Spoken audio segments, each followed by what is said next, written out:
Bom dia, pessoal do sétimo ano, tudo bem? Como é que vocês estão? Espero que vocês estejam bem.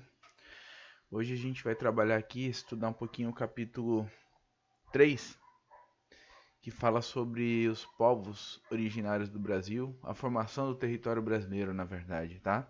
Então a gente vai começar falando um pouquinho sobre os povos que originaram o Brasil, né? Como isso tudo começou, para quem não sabe, o Brasil foi colônia portuguesa. Então, quando os portugueses chegaram aqui, alguns povos já viviam aqui, né? Os índios. Então, lá para 1500, quando o Brasil foi descoberto, né?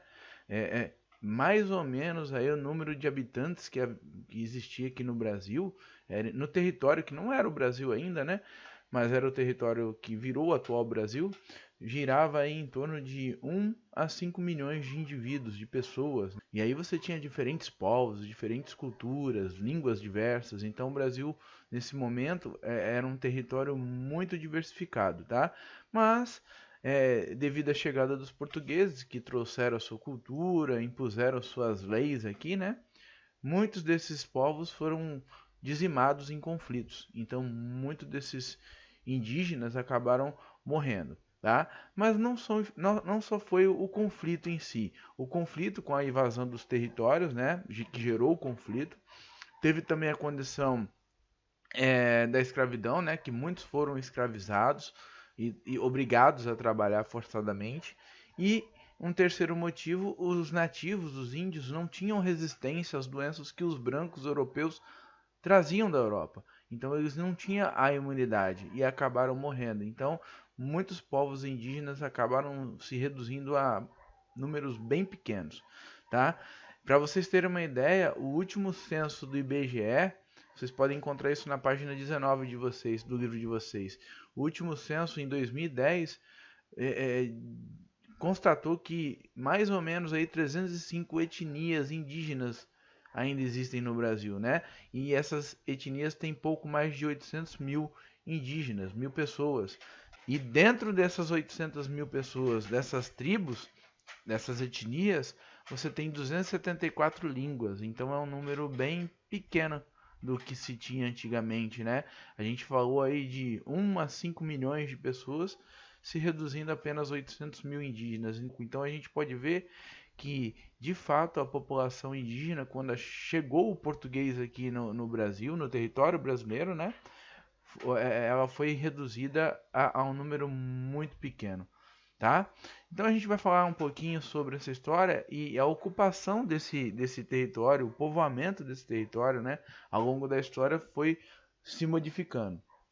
E aí na página seguinte do livro de vocês, né, a página 20, a gente tem ali falando que, na verdade, a ocupação do território brasileiro não foi em 1500 com a chegada do português, com a descoberta, né? Essa ocupação se tornou efetiva de verdade 32 anos depois, em 1532. Nesse tempo aí, o português basicamente ele só retirava o pau-brasil, porque a madeira era muito valiosa, essa madeira era muito valiosa na Europa. Então, basicamente, ele vivia da extração do pau-brasil.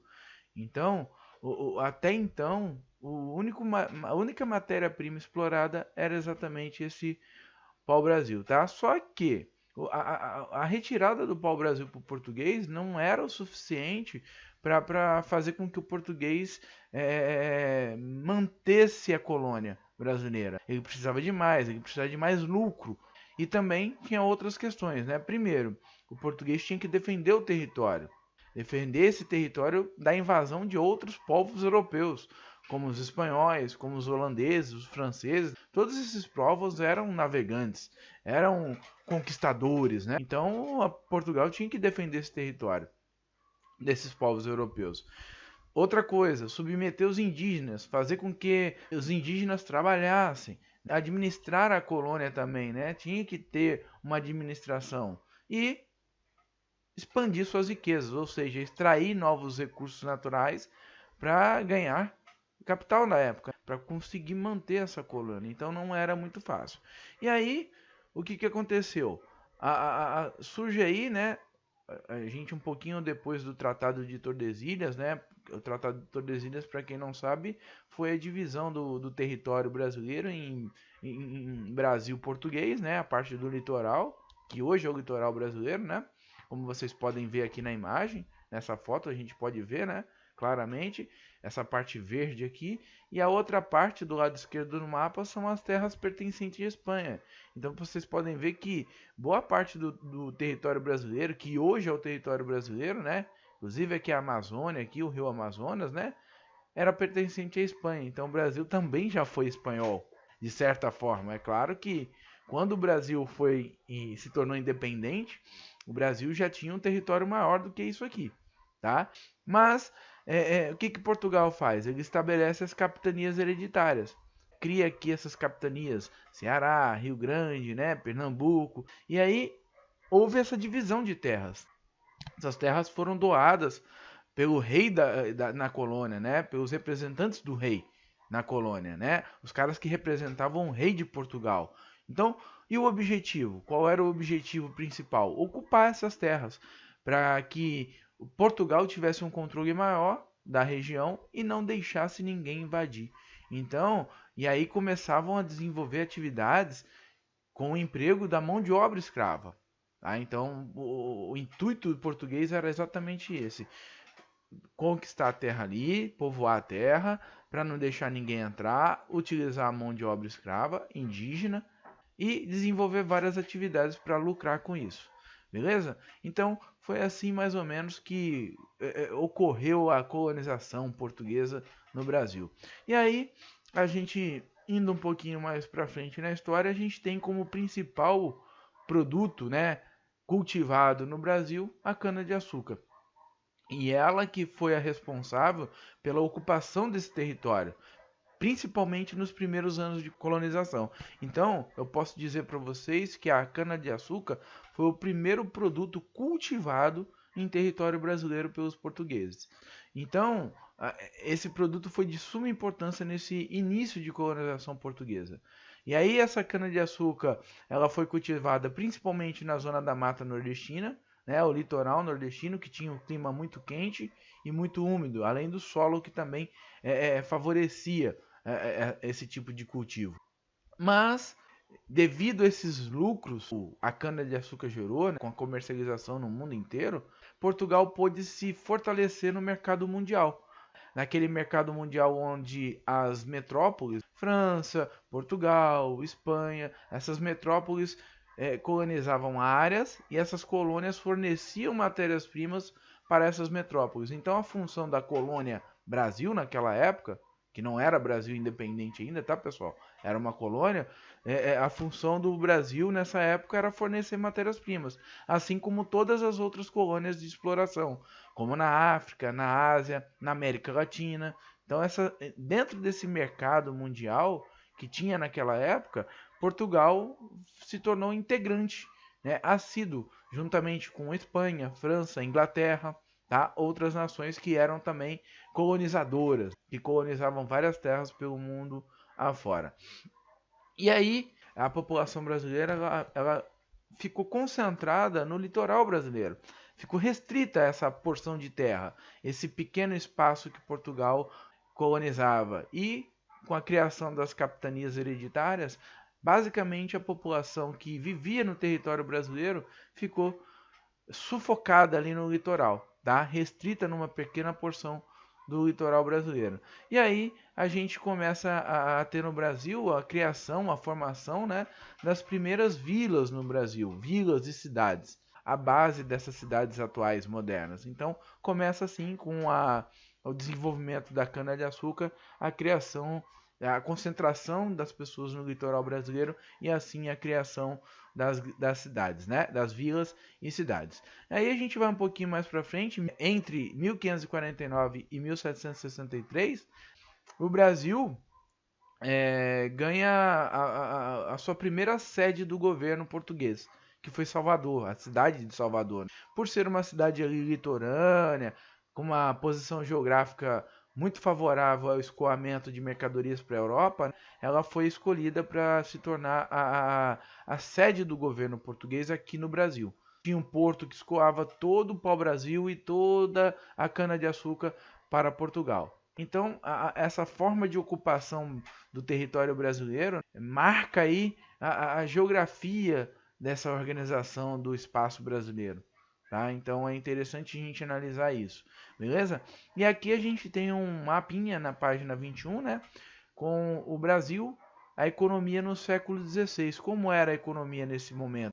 Os produtos cultivados, basicamente, cana-de-açúcar só, retirados, extraídos, né, o pau-brasil, e aqui você tinha um pequeno desenvolvimento da pecuária. Então a pecuária foi importante nesse momento, não só também para transportar mercadorias, mas para alimentação também, tá? Então a gente tem aqui a linha do Tratado de Tordesilhas, né?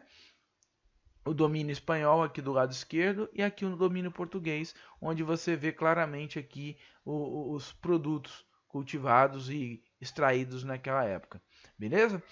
Dando sequência aqui, a gente vai falar um pouquinho da diversificação econômica, né? Porque houve uma diversificação. O Portugal não ficou restrito somente a tirar pau-brasil e produzir cana-de-açúcar. Ele foi diversificando as fontes de riqueza, beleza? Então, a partir do século XVII aí, o que acontece? Portugal, necessitando de novos produtos, novas riquezas, incentiva a atuação dos bandeirantes paulistas. Os bandeirantes paulistas eram desbravadores que buscavam ouro, pedras preciosas e tudo mais, só que eles foram direcionados a atravessar o Tratado de Tordesilhas e invadir as terras que eram espanholas. Então os bandeirantes eram considerados uns caras bem violentos. Eles destruíam as aldeias, escravizavam os índios, matavam os índios. E Portugal necessitava dessas fontes novas de riquezas porque tinha sido invadido pela Holanda no Nordeste brasileiro. Então a Holanda deu um prejuízo muito grande para Portugal.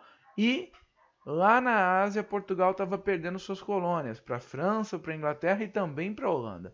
Então, Portugal se viu numa situação onde tinha que buscar novas fontes de riqueza. Então, contratou aí de certa forma, né, os bandeirantes paulistas para no século XVII aí invadir as terras espanholas do Brasil e começar a desbravar novas terras. Esses caras foram os primeiros a cruzar o Tratado de Tordesilhas. Eles que basicamente bagunçaram com o Tratado de Tordesilhas, que era aquela divisão que eu mostrei para vocês no mapa anterior. E isso eles faziam por terra, andando, tá? Então, eles começaram a expandir o território brasileiro para o oeste.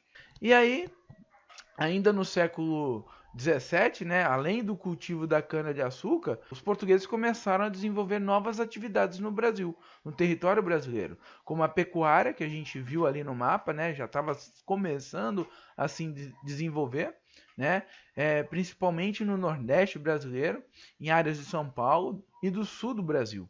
O segundo produto aí, a gente tem a exploração das drogas do sertão. As drogas do sertão são especiarias, tá? Como cravo, cacau, canela, castanha. Tudo isso era considerado drogas do sertão, principalmente com as atividades dos missionários jesuítas. Esses caras eram os caras que expandiam a religião cristã dentro do país, né? Dentro do território, expandindo o cristianismo, catequizando os índios. Eram esses caras que faziam isso. Então, juntamente com esses caras aí, os bandeirantes e os portugueses começaram a desbravar o oeste, inclusive chegando até a Amazônia, o norte, que é o atual norte do Brasil. Então, a expansão foi muito grande. E também o cultivo do fumo, principalmente no litoral nordestino. E também na cidade de Salvador. Então, vocês podem analisar que a diversidade dos produtos foi crescendo, né? Houve uma diversidade bem significativa, porque Portugal necessitava muito de ganhar dinheiro, então tinha que diversificar, senão ia acabar sofrendo bastante. No século XVIII, final do século XVII, início do século XVIII, a gente tem aí a descoberta do ouro em Minas Gerais, né? Que aí provoca um grande povoamento na região, porque com a descoberta do ouro, muitas pessoas de várias regiões do Brasil naquela época começaram a ir em direção a Minas Gerais, porque o ouro, né, era garantia de sustento. Então, nesse momento começa a se formar muitos núcleos urbanos, muitas cidades, Vila Rica, Sabará, Mariana, Congonhas, tá? Do campo. Então muitas cidades começaram a se desenvolver por causa do garimpo do ouro. A mineração, né? A mineração se tornou, nesse momento, a principal atividade econômica da colônia.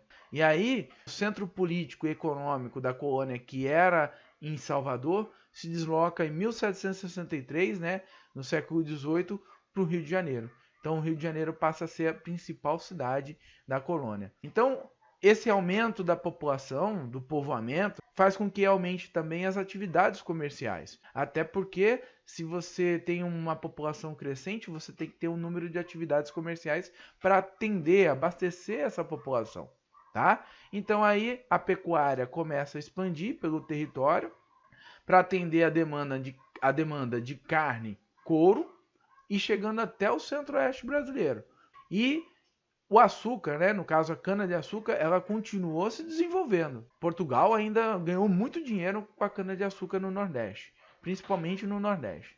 Surgiu também o cultivo do algodão, que foi uma atividade basicamente desenvolvida no Nordeste e Norte do Brasil. Para quê? Para abastecer as indústrias de tecido da época, as indústrias têxteis. Então o algodão, todo mundo sabe, é a matéria-prima do tecido. Então, as indústrias têxteis europeias necessitavam dessa matéria-prima. Então, Portugal começou também a cultivar o algodão. Vocês podem notar nesse momento que todas as atividades econômicas geradas aqui no Brasil, elas basicamente, no Brasil colônia, né, basicamente eram para atender o mercado europeu. Tá? Então, o Brasil vivia em função, né, a colônia brasileira vivia em função de atender a necessidade, né, dos povos europeus, principalmente Portugal, tá? E aqui nesse mapa anterior que a gente viu do tratado, a linha do Tratado de Tordesilhas, ela já foi bem ultrapassada, né? Aqui a gente já tem o território brasileiro mais ou menos formado, né? Mais ou menos o que é hoje, com exceção aqui dessas áreas brancas aqui, né? Que ainda não eram do Brasil, mas você vê que o Tratado de Tordesilhas caiu, né? Já não tinha mais significado prático. Você pode ver essa imagem aqui, ó, que o território brasileiro já expandiu bastante aqui, ó, para as terras espanholas que eram da Espanha. Então, o Tratado de Tordesilhas já era, acabou, não tinha mais significado nenhum. E aí o que acontece? Portugal e Espanha, em 1750, delimitam um novo tratado, conhecido como Tratado de Madrid. Esse tratado fez com que a Espanha doasse ou desse as terras que Portugal tinha invadido para Portugal. E aí a gente tem a primeira configuração do território brasileiro, né? Você pode ver no mapa que já tinha uma feição do que é hoje, né? Já se parecia muito com o território atual. Então a gente vê que nesse momento o Brasil começa a se formar, geograficamente falando. A gente já consegue visualizar um Brasil parecido com o que é hoje. Então a gente tem aí um salto um pouquinho, a gente vai para o século XIX. Tá? O século XIX é marcado pela chegada do café. O Brasil era uma extensão de Portugal, era uma continuidade de Portugal, das terras portuguesas. Só que o Brasil tinha, os comerciantes brasileiros tinham o desejo de ter a liberdade comercial, a independência. E aí, em 1822, se torna independente. E aí a gente vê um reflexo muito grande no espaço geográfico nacional, né? A independência do Brasil torna o Brasil um país totalmente sem influência de Portugal, tá? E até essa época a economia brasileira ela se pautava nas exportações. O Brasil vendia muita coisa, cana-de-açúcar, algodão, couro, o café. Para vocês terem uma ideia, o Brasil foi o maior produtor, conseguiu ser o primeiro. De 30 a 40, o Brasil se tornou o principal produtor e fornecedor de café no mundo. Então, isso é bem relevante, foi bem relevante para a economia do Brasil. E a gente vai ver mais para frente que o café foi importantíssimo para a evolução da indústria no Brasil. E aí, ainda no século XIX, né, começa o cultivo do cacau no sul da Bahia, né, e a extração da borracha na Amazônia, o látex, né, que também mexeu muito com a população brasileira. Por quê? A população, pessoal, não só do Brasil, mas de qualquer lugar do mundo, ela migra, ela se movimenta para onde a situação econômica está melhor. Então, com o desenvolvimento do cacau, da borracha, né, a população começa a migrar para essas regiões, porque essas regiões estavam gerando emprego. Tá? Então, dependendo da atividade econômica elaborada, exercida na região, vai atrair muita gente. Então você vê que café no Sudeste, borracha na Amazônia, essas regiões eram atrativas para a população. Então as pessoas saíam de lugares que não tinha muito emprego e iam para essas regiões. E você, nessa época, o Brasil era um país que não tinha uma integração muito grande. Eram núcleos, né, isolados, não tinha essa integração. Tá? Isso é herança colonial. Portugal construía certas infraestruturas para atender às suas necessidades, que era pegar a matéria-prima e levar para Portugal. Portugal não estava nem aí com o território brasileiro, em integrar o território brasileiro. Então, nesse momento, as atividades econômicas que vão surgindo vão acabando atraindo a população, né, para essas regiões.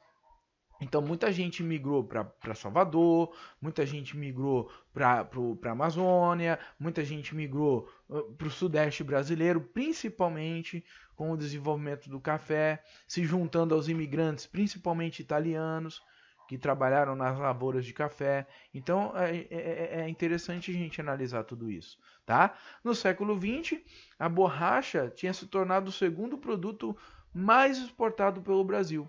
Para vocês verem a importância, né? Só perdia aí para o café. Então, vocês verem que foi um produto muito importante para a economia brasileira nesse momento, principalmente nesse início de independência, né? O sul do Brasil continuava forte com a pecuária, uma atividade para atender a zona mineradora, principalmente do Sudeste, Minas Gerais, né? Para São Paulo, Rio de Janeiro também. Até o fim do século XIX, né, o território brasileiro era constituído de várias unidades produtivas isoladas. Como eu falei para vocês, elas se ligavam ao mercado externo, à Europa principalmente, mas que não tinham vínculo entre elas. Então não tinha uma integração. O Brasil não tinha integração. Isso é importante porque isso vai mudar com a construção de Brasília. Tá? Brasília foi construída exatamente para trazer a capital do país para o interior do país e para também integrar todas as regiões brasileiras. Esse isolamento dessas regiões foi herança portuguesa. Tá? Então isso tudo foi complicado para o país, porque não tinha integração entre elas, não tinha comunicação. Além dessas áreas todas que o Brasil tinha, né, havia enormes extensões de terra praticamente vazias. Né? Entre uma e outra área, você tinha áreas vazias, despovoadas, que poderiam a qualquer momento ser invadidas por qualquer pessoa, qualquer região vizinha. Então o Brasil também incentiva muito a imigração nesse momento. Pessoas de fora para ajudar a povoar. O sul do Brasil mesmo é uma região que sofreu muita entrada de imigrantes. Você vê que tem imigrantes italianos, descendentes, né? Alemães, poloneses e tudo mais. Para quem já foi no sul do Brasil, sabe que a arquitetura, a cultura do sul do Brasil é muito semelhante à europeia, por causa dessa descendência, desses descendentes que vieram para cá, incentivados pelo governo brasileiro. Porque o Brasil precisava povoar aquelas terras para não perder aquelas terras. Os meios de transportes não existiam, eram praticamente nulos, não tinha essa ligação. Então, por isso que você tem que entender que as unidades produtivas do Brasil eram totalmente isoladas. Você tinha áreas despovoadas ao entorno e não tinha uma rede de transporte que ligasse essas áreas. Então não tinha ligação interna. Por isso, não é possível falar em um espaço geográfico verdadeiramente nacional. A gente não poderia considerar um Brasil como uma nação, né? Porque não tinha integração. Era como se, por exemplo, o São Paulo não tivesse integração com a Bahia, não tivesse vínculo nenhum, ou com o Mato Grosso, ou com o Amazonas. Não tinha. Eram terras isoladas, com várias áreas despovoadas ao seu redor. Então não poderíamos considerar um território nacional, de fato. Tá? E aí, o que acontece? A integração brasileira, territorial do Brasil, ela começa a ocorrer verdadeiramente com o cultivo do café. A importância que o café teve para a economia do Brasil gerou essa integração. E aí a gente pode citar alguns fatos importantíssimos, tá? Nessa integração do território brasileiro gerado pelo café. Primeiro, a atração de imigrantes de outras áreas do país. Nesse momento, muitas pessoas migram de outras regiões.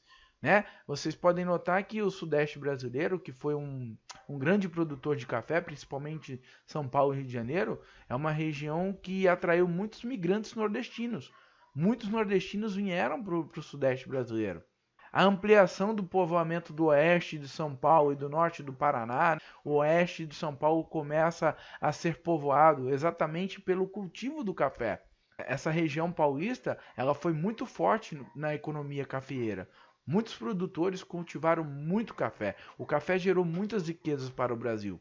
A construção de ferrovias no Sudeste, e aí você começa a ter um meio de transporte integrando a região, pelo menos a região Sudeste, né?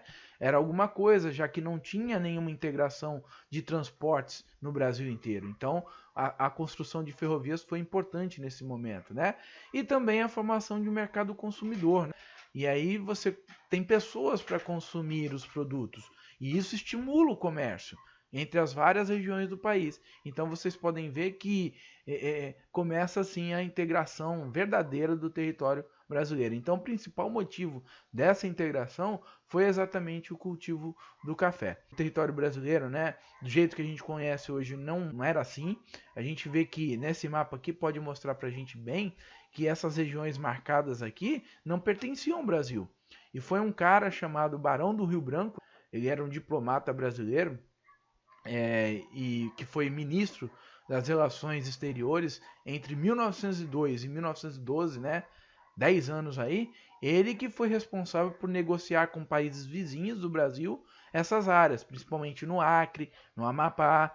Então esse cara aí, é claro que ele não anexou todas, mas ele foi importante na anexação principalmente do Acre e do Amapá para o Brasil. E aí o Brasil tem o território formado, né? O território que a gente conhece hoje no Brasil, tá? Verdadeiro. E aí a gente tem um mapa aqui do Brasil bem semelhante com o mapa que a gente tem hoje. A configuração dos estados brasileiros foi mudando até os dias atuais. E para finalizar aqui a nossa aula de hoje, a gente vai falar da industrialização. A industrialização que também foi importante nessa economia brasileira, né? E ela ocorreu de maneira lenta, ela não foi uma coisa que surgiu do nada e foi rápida. Foi lenta e ela ocorreu no início do século XIX, principalmente na região do sudeste brasileiro, principalmente o eixo Rio-São Paulo. E quem forneceu, quem gerou essa forte industrialização na região, quem foi o principal responsável foi exatamente a economia cafeeira, que gerou muitas riquezas para o Brasil e o Brasil pôde se industrializar. Mas alguns fatores foram decisivos aí para que essa industrialização ocorresse no Sudeste. Primeiro, o aumento da população. E com o aumento da população você tem um mercado consumidor grande, porque a indústria ela produz algum produto, mas precisa de pessoas para comprarem esses produtos. Então, o mercado consumidor é fundamental. O outro fator importantíssimo que eu já até citei, mas torno a repetir, o grande acúmulo de dinheiro, capital gerado pelo café. O café gerou muita grana para o Brasil. E aí o Brasil pôde investir na industrialização. Mas essa industrialização ela acontece verdadeiramente com a crise de 29, que eu tinha falado com vocês lá atrás. O que acontece? Na crise de 29, como o Brasil exportava muito café para o mundo inteiro, acaba deixando de exportar esse café porque os países estavam quebrados no mundo inteiro e pararam de comprar café brasileiro. E aí, consequentemente, o país começa a arrecadar menos dinheiro. E aí o Brasil começa a não poder mais comprar os produtos industrializados que comprava até então. E aí o que acontece? O Brasil tem que começar a fabricar esses produtos. Então, forçadamente, de certa forma, o Brasil começa a se industrializar. Por quê? Não tem ninguém para vender os produtos. A gente não tem dinheiro. O que vamos fazer? Vamos fabricar os produtos. Então, o Brasil assim começa a se industrializar. Então, a industrialização no Brasil, ela marca uma nova etapa nesse processo de integração nacional. Porque a indústria ela tem o poder de gerar uma integração maior, muito maior do que o café integrou. tá? Então, a partir de 1941, principalmente 1941, né, o Brasil começa sim a se industrializar. E o marco para essa industrialização foi a criação da CSN, que foi uma companhia, né? Companhia Siderúrgica Nacional. E ela foi criada em Volta Redonda, aqui no estado do Rio de Janeiro, pertinho da gente. Tá? Então, ela foi importante porque aí o Brasil começa de fato a se industrializar, a acelerar a sua industrialização. No fim da década de 60, né, 1960, várias outras indústrias começaram a entrar no Brasil, principalmente São Paulo e Rio de Janeiro. E o fato de São Paulo e Rio de Janeiro terem se industrializado primeiro foi exatamente por causa do dinheiro do café. Porque os maiores produtores de café do Brasil eram exatamente esses dois estados. Então esses dois estados conseguiram se industrializar. Tanto é que até hoje são as duas principais cidades do Brasil, né? A capital de São Paulo e a capital do Rio de Janeiro, né? São os dois mais ricos, exatamente porque são os dois mais industrializados, né? É claro que hoje a industrialização no Brasil ela meio que se expandiu no território, mas até esse momento aí, na década de 1960, né? Início do século XX, meados do século XX, né? A gente tem São Paulo e Rio de Janeiro como os dois principais polos industriais do Brasil. É claro que tinha Minas Gerais também, alguns estados do Sul, Nordeste, mas se comparando a São Paulo e Rio de Janeiro, não tinha como comparar. Tá? E com isso, com a industrialização crescendo no Brasil, o que acontece? Aumenta a população, principalmente a população urbana, porque a industrialização ela automaticamente ela gera a urbanização, porque a indústria ela atrai pessoas do campo para as cidades, né? Até porque as indústrias estão se formando nas cidades e as pessoas que trabalham nas indústrias vão vivendo nas cidades. Então as cidades começam a crescer. Então o Brasil nesse momento começa a se tornar um país urbano. Para quem não sabe, hoje mais de 90% da população brasileira vive em cidades, ou seja, majoritariamente o Brasil é um país urbano. As pessoas vivem nas cidades. Então, isso tudo se explica nesse momento. Com a industrialização brasileira, a população começa a se tornar mais urbana, morar em cidades. Tá? Outra coisa importante que eu citei para vocês, né, em 1960 foi a construção de Brasília. E aí, Brasília se torna a capital brasileira, fazendo com que a capital, que era até então no Rio de Janeiro, passe para o interior do país e comece a integrar todas as regiões brasileiras. Uma coisa que não tinha no período colonial, longe disso, e que foi melhorando aos poucos, mas com a construção de Brasília há uma integração maior. O principal objetivo dessa construção de Brasília é exatamente a integração de todas as regiões brasileiras, e aí formando assim um território amplamente nacional. Tá? Então, Brasília, a construção de Brasília também foi um marco na década de 60. E para finalizar, para a gente entender toda essa aula, eu marquei essa frase aqui, esse trecho bem interessante, né? Que fala assim: a evolução do Brasil foi marcada pelo encontro de povos e pelo desenvolvimento de importantes atividades econômicas, ou seja, né? Os povos indígenas, os imigrantes, os escravos que vieram com os portugueses, né? Você tem um encontro desses povos. Tanto é que um marco importantíssimo na configuração populacional brasileira é exatamente a miscigenação, é a mistura de povos. Né? O Brasil tem uma forte miscigenação. Se eu pudesse caracterizar a população brasileira em uma palavra, seria a miscigenação, a mistura de povos. Tá? Então, esse encontro de povos, essas atividades econômicas que evoluíram ao longo da colonização brasileira, foram importantíssimos para marcar o território brasileiro. Deixaram marcas. Essas atividades determinaram não só a história, mas também a geografia do nosso país, porque faz parte dessa história toda do Brasil e configurou o território brasileiro geograficamente falando. Então, isso tudo é importante a gente analisar e entender essas transformações todas que ocorreram no território brasileiro para se chegar ao ponto que chegamos hoje. Tá? Muita coisa aconteceu. Então, por isso que a história é aliada à geografia, e a história é importante você ir lá atrás, conhecer essa história, para entender a configuração geográfica atual. Então eu vou ficar por aqui, espero que vocês tenham gostado. Se cuidem aí e até a próxima aula, tá? Beijão, tchau, tchau.